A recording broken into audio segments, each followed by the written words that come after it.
Hi guys, నేను మీ music guy Joy. ఏంటో ఐరన్ బార్స్ లో ప్లే చేసేస్తున్నా ఏంటో అనుకుంటున్నారు. So it was called as కలింబా.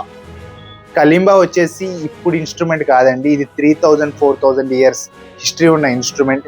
ఇది వచ్చి వెస్ట్ ఆఫ్రికన్ ఇన్స్ట్రుమెంట్. దీన్ని వచ్చి మనం తమ్ పియానో అని కూడా పిలుస్తాము. సో ఇది చాలా స్పిరిచువల్ ఇన్స్ట్రుమెంట్ అండి. వాళ్ళకి వెస్ట్ ఆఫ్రికాలో దీన్ని ఇన్వెంట్ చేశారు. దీన్ని ఇన్వెంట్ చేసినప్పుడు ఇక్కడ బార్స్ ప్లేస్లో మనం వుడ్ వాడేవాళ్ళము, చెట్టు బెరడులు, ఇంకా పామ్ లైన్స్ అట్లాంటివి పెట్టి ప్లే చేసేవాళ్ళు. పర్ఫెక్ట్ స్కేల్లో వాటిని చెక్కి వాటిని ట్యూన్ చేసి స్ట్రింగ్స్లా చేసి ఇక్కడ పెట్టేవాళ్ళు. ఆఫ్టర్ 1300 అండ్ 1200 మనకి మెటాలిక్ రెవల్యూషన్ వచ్చింది. ఆ టైంలో మనకి డిఫరెంట్ మెటల్స్లో పెట్టి దీన్ని ప్లే చేయడం స్టార్ట్ చేశారండి. దీన్ని ఆఫ్రికాలో డిఫరెంట్ ఏరియాస్లో డిఫరెంట్ నేమ్స్లో పిలుస్తారండి, లైక్ సాజా, కరింబా.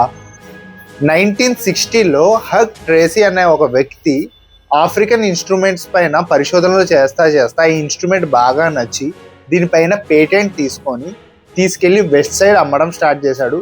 ఈ ఇన్స్ట్రుమెంట్ వచ్చి మనకి బిలో 2000 రూపీస్ ఉంటుందండి. And it's your music guy Joy.